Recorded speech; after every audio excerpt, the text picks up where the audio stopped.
I'm going to quickly present you a hell ride through simulating market competition of heterogeneous flexibility options.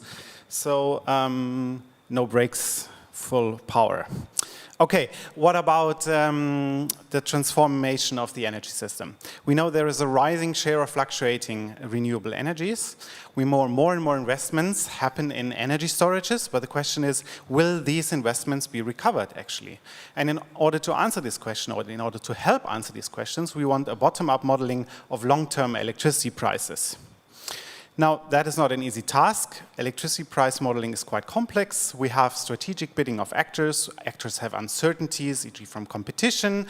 We have market distortions, e.g. from policies. And our model needs to consider all that and at the same time vary dozens of other parameters like fuel prices or CO2 prices, for example. So basically, our requirement is a bottom-up model of complex market decisions with dozens of competing actors. And we need 1,000 simulations a day in order to explore the parameter space. And luckily, we have our model AMIRIS for that, the agent-based market model for the investigation of renewable and integrated energy systems. As the name states, it's an agent-based model for power markets, and it models business-oriented dispatch decisions under different regulatory framework conditions. So we focus on renewable energy sources and flexibility options, and it's all open source without any copy left, so feel happy to implement it or use it in your company. AMIRIS simulates trading of supply and demand, and it considers uncertainty and market distortions with an hourly resolution at the moment, but we are working on higher resolutions, like 5 minutes, as we heard just now, which is important. And also we have multiple market zones that can be coupled. And our simulations run very fast, so we have a yearly simulation on this laptop here in less than a minute. And how does it work? Well, basically we have input parameters like the power plant park, efficiencies, availabilities of power plants, feed-in potentials, price time series and stuff like that. Feed that into AMIRIS, and in the end we get electricity prices, power plant dispatch, market values, and other stuff we not care about in this talk. And as AMIRIS is an agent-based model, agents are kind of the main thing of this, so I'm quickly ride you through all of the agents that we have. These are, for example, markets. At markets, we determine prices, like at the day-ahead market, we prepare the merit order from the offers and then clear the market. And these offers are given by supply and demand agents, which fulfill marketing strategies for assets, for example, from power plant operators, which then operate the power plants that they control.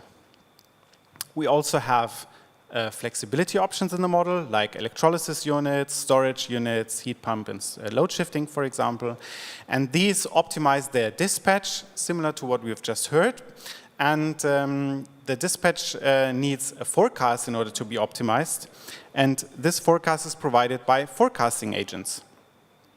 Last but not least, we have different policy options for remunerations of renewables. And these are provided by the support policy agents. And all of these agents interact in the simulation and interchange money, energy, and other information between these agents. And here we have the full simulation diagram. Well, now you know very roughly what's going on, but I told you I will talk about competing flexibilities. Now, how do we do that? Well, basically, flexibility options have one question: when to charge and when to discharge. And in order to answer that, as I mentioned, we need electricity price forecasts. Based on this, we can make an optimization. For example, in our case, we use dynamic programming and maximize our profits or minimize our costs, for example.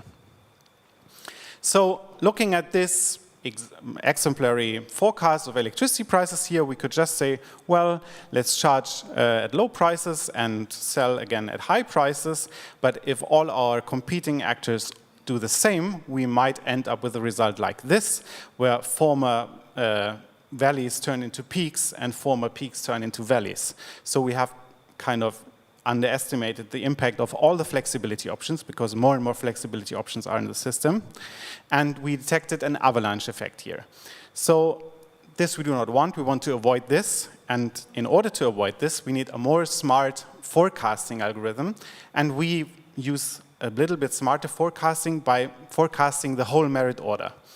So once we have the whole merit order as a forecast here, you see the supply bits in order of their prices increasing and where the demand line cuts, where we have the resulting price. And once we have the merit order in our planning, we can consider if we charge or discharge our storage, for example, then this will impact the prices, and we can directly put this into the dynamic programming algorithm and therefore consider the correct prices, if only for our own charging and discharging. But we also need to consider the competitors. And how do we do that? Well, not that difficult. We just look in the simulation in the past, what happened in the last week, for example, look at our dispatch in blue and compare it to the dispatch of the other flexibility options in orange. And then we derive kind of a multiplier that states when I discharge 1 megawatt, my competitors will also discharge, and in total we get 90 megawatts, for example. And then we can apply this to our merit order and provide a better result for the estimate of the electricity prices and how our charging will impact the electricity prices as a whole, us and our competitors. And this actually avoids these avalanches in the simulation. So in the end, we tested this with a German power market with 18 competing pumped hydro storages.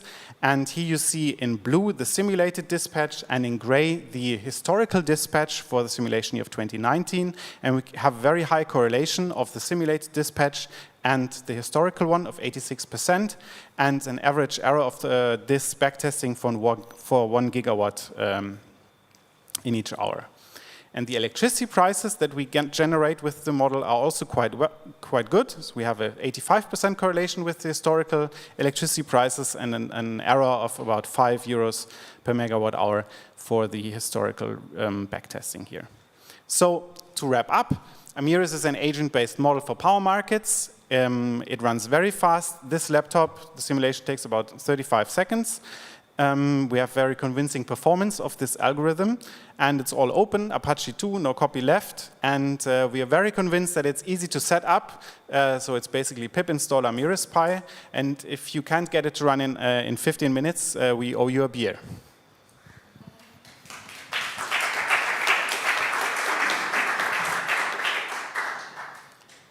Other questions? Yes, please.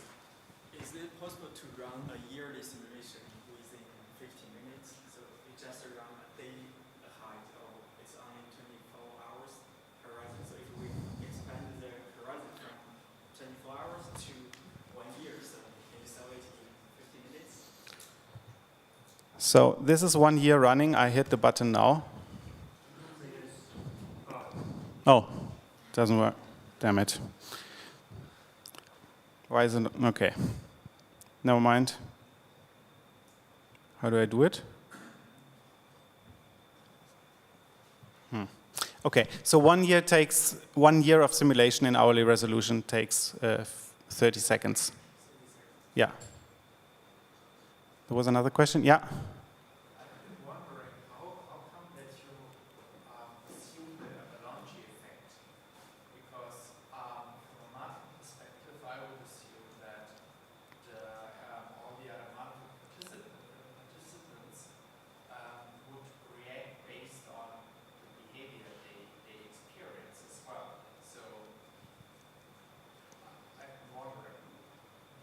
So the question is how we think avalanche effects appear in the first place.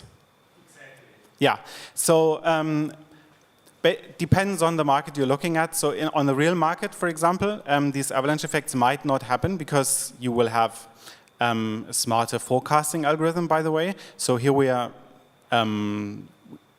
So if you have, for example, a very good forecasting algorithm that already incorporates all of the charging and discharging actions of all flexibility actions, this forecast would then, of course, avoid these avalanche effects in the first place, right? And since on real markets, forecasts usually incorporate that. So this is a kind of a thing dealing with in the simulation kind of here in this case. Make sense? Yes. Okay. I'm out of time, so thank you. And the next speaker